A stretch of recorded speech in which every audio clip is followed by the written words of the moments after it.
अस्सलाम वालेकुम my YouTube family. उम्मीद है आप सब खैरियत से होंगे। मैं भी खैरियत से हूँ। और आज मैं नान खताई बना रही हूँ सबकी फरमाइश पर।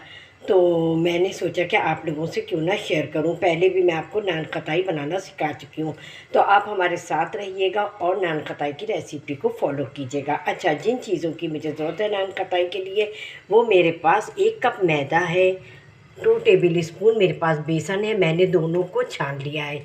अच्छा, यहाँ कुछ बादाम है और हाफ कप मेरे पास घी है।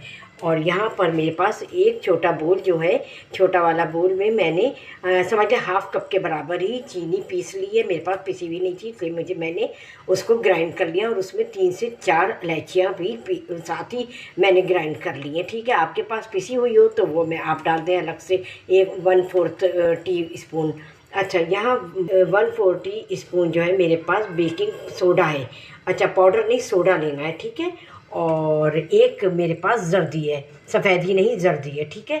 अब हम इसको किस तरह बनाएंगे वो मैं आपसे आगे का प्रोसीजर शेयर करूँगी। अच्छा, यहाँ मैंने एक बड़ा बोल ले लिया है और उसमें मैं सबसे पहले घी ऐड करूँगी, ठीक है। अच्छा, आप बटर में भी बना सकते हैं, अनसॉल्ट बटर, ठीक है। एक सॉल्ट का आता है और एक अनसॉल्ट होता है। अनसॉल्ट बटर में भी आप ये बना सकते हैं, ठीक है। और अब हम इसमें जो है पिसी हुई चीनी ऐड करेंगे। और मैंने जैसा कि आपको बताया है, इसमें मैंने इलायचियाँ भी शामिल करके ग्राइंड कर ली थी, ठीक है। अब हम इसको इतना मिलाएंगे कि ये बिल्कुल एक दूसरे में अच्छी तरीके से मिक्स हो जाए। अच्छा, मिक्स होने के बाद फिर मैं आपसे मिलती हूँ। अच्छा, ये घी और शुगर को मैंने अच्छी तरीके से एक दूसरे में जो है मिक्स कर दिया है। अच्छा, अब हम इसमें डालेंगे 2 टेबल स्पून बेसन। छान ज़रूर लीजिएगा, ठीक है। और 1/4 टीस्पून जो है मेरे पास बेकिंग पाउडर है, सही है। इसको भी हम अच्छी तरीके से मिला लेते हैं एक साथ।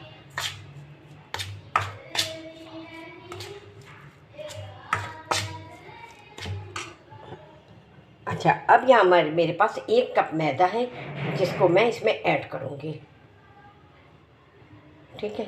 इसको ऐड करने के बाद मैं अच्छी तरीके से एक दूसरे में इसको अच्छी तरीके से मिक्स कर लूँगी। और मिक्स करने के बाद फिर मैं आपको बताऊँगी आगे क्या करना है।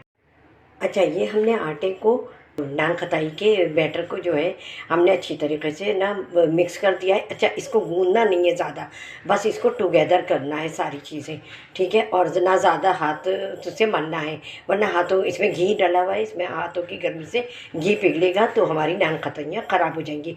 अच्छा, अब मैं इसकी छोटे छोटे से पेड़े लेके उसकी छोटी टिक्कियाँ बनाऊँगी। और टिक्कियाँ बनाने के बाद फिर मैं आपको दिखाती हूँ कि किस तरह। अच्छा, ये देखिए, मैंने छोटे छोटे पेड़े लेकर नान खताइयों के बैटर से उससे मैंने इस तरह की मैंने टिक्कियाँ बना ली हैं। और इसको एक जो भगोना होता है उसके ढकने पर मैंने इसको फासले से रख दिया। अच्छा, फासले से रखिएगा वरना ये जुड़ जाएंगी, ठीक है। अच्छा, अब यहाँ मैं आपको अपना पैन भी दिखा देती हूँ जो मैंने प्रीहीट किया है।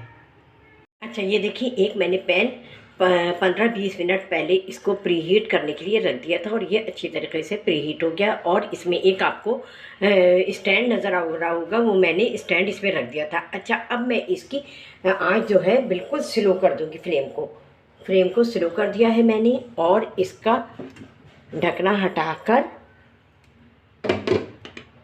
इसमें मैंने दिखाया था नान खताई जो बनाई है वो मैं इसमें ढकना रख दूँगी। अच्छा, अभी हमारा नान खताई का काम जो है वो ख़त्म नहीं हुआ है। अच्छा, यहाँ जो मैंने आपको अंडे की जर्दी दिखाई थी वो मैंने फेंट ली है। अच्छा, हम इसको जो है सेंटर में, बिल्कुल सेंटर में इसके ये लगाएंगे, पूरे पे नहीं लगाएंगे, ठीक है। ये देखिए, इस तरह हम सारी नान खताइयों पर इस तरह सेंटर में मैं ये जर्दी लगा दूँगी। हाँ, तो ये देखिए, मैंने पैन में इसको शिफ्ट कर दिया है। इसको मैंने जो है स्टैंड जो मैंने आपको दिखाया था उसके ऊपर रखा है और बिल्कुल स्लो आंच कर दी है। तो ये 40 से 45 मिनट में इंशाल्लाह ताला बनकर रेडी हो जाएंगी, ठीक है। और अब हम इस पर ढकना लगा देते हैं। अच्छा, ढक्कन लगाने से पहले जो मेरे पास ये वाला पैन है, तो इसमें एक होल होता है, उसमें मैंने ये स्टीम ना निकले, ताकि उसमें जो है ये एक तीलियां लगा दी हैं ताकि इसमें से स्टीम ना निकले। और इस पर मैं एक वेट भी रख दूंगी ताकि हमारी जो है वो अंदर जो है वो स्टीम महफूज रहे। ठीक है, अब मैं इसको 40 से 45 मिनट के बाद फिर चेक करूँगी और उसके बाद फिर मैं आपसे मिलती हूँ। अच्छा, मैं अंडे की जर्दी तो आपको दिखा दी थी, मैं भूल गई थी बादाम लगाना। मैंने बादाम भी काट के रखे थे और वो मैं भूल गई लगाना, तो मैंने ये फ़ौरन जल्दी से इसमें ना बीच बीच में एक एक बादाम को बीच से काट के उसमें मैंने जो है बादाम लगा दिए। ठीक है, आप भी बादाम या जो भी आपके पास नट्स हो वो आप लगा सकते हैं। ठीक है, अब मैं इसको बंद करके 40 से 45 मिनट इसको बनाऊंगी और उसके बाद फिर मैं बेक करूंगी और उसके बाद फिर मैं आपसे मिलती हूँ। हाँ, तो देखिए ये हमारी नान खताई जो है ये डन हो गई है और मैं इसको खोल कर भी आपको दिखाती हूँ। देखिए कितना प्यारा कलर आया है इस पर। और अब मैं इसको डिश आउट करूँगी, उसके बाद फिर मैं आपसे मिलूँगी। और अब मैं फ्लेम को ऑफ कर रही हूँ। हाँ, तो आज का टी टाइम पर हमारी नान खताई भी रेडी हो गई है और सबकी फरमाइश भी पूरी हो गई है। तो ये देखें आप, कितनी ज़बरदस्त लग रही है हमारी नान खताई, और चाय भी हमारी बनकर रेडी हो गई है। तो अब सब इंतज़ार में हैं, आप लोग भी मेरी इस रेसिपी को ज़रूर फॉलो करें और मुझे फीडबैक करें कि आपने मेरी रेसिपी से नान खताई कैसी बनाई और आपको मेरी रेसिपी कैसी लगती है। और जिन लोगों ने अभी तक मेरे चैनल को सब्सक्राइब नहीं किया है, सब्सक्राइब करें, बेल आइकन प्रेस करें ताकि मेरी हर आने वाली रेसिपी का नोटिफिकेशन आप सबको जल्द से जल्द मिलता रहे। चलती हूँ, दुआओं में याद रखिएगा अपना और अपने घर वालों का बेहद ख्याल रखिएगा। अल्लाह हाफ़िज़।